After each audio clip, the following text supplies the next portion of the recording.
জাতীয়তাবাদী দলের দেশ এবং আমাদের প্রিয় নেত্রী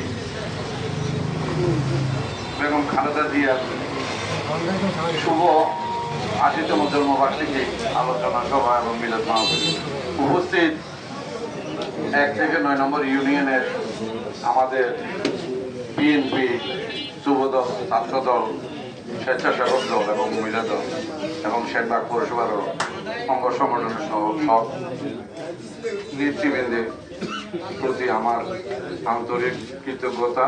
এখানে এসে উপস্থিত হওয়ার জন্য আমি আপনাদের কাছে এইটুকু বলতেছি, আমাদের সামনে ফেব্রুয়ারির ১২ তারিখের মধ্যে নির্বাচন ডিক্লারেশন হয়েছে। আর আমাদের সেনবাগ উপজেলা বিএনপি এবং পৌর বিএনপি আগামী সপ্তাহে শুনতে যে কমিটি ঘোষণা দেবেন।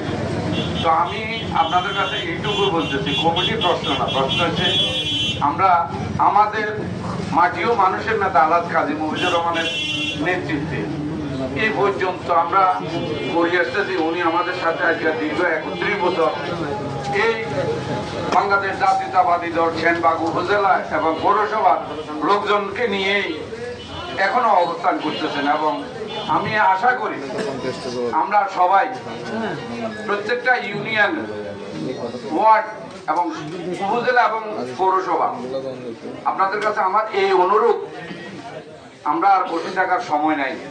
আমরা প্রতিটি ওয়ার্ডে আমরা কর্মী সংগঠন করতে হবে। আমরা মিটিং ডেকে আমরা বসি আলোচনা করে আমরা নিজেদের একটা কমিটি আরম্ভ করব, তৈরি করব এবং সামনে যে তৃণমূলের ভোটে আমাদের কমিটি ঘোষণা হবে। কেউ আমার ওই যে একটা কথা আছে না, কাজী মবির সাহেব নিজের থেকে কোনো লোককে সভাপতি সম্পাদক বানাতে পারবেন না, বা আমি বাবুল, অবায়দুল চেয়ারম্যান সাহেব, উপজেলা চেয়ারম্যান কালাম সাহেব, কেউ আপনাদেরকে সভাপতি সম্পাদক বানাতে পারবে না। আমি আপনাদের কাছে এই অনুরোধ করতেছি, আপনারা স্ব অবস্থানে যারা আমাদের সভাপতি সেক্রেটারি আছেন, আমি ওনাদের কাছে এবং কৃতজ্ঞতার সাথে আন্তরিকতার সাথে বলতেছি যে আপনারা এখন থেকে প্রস্তুতি নেন। আগে যা হয়েছে আর সময় নেই।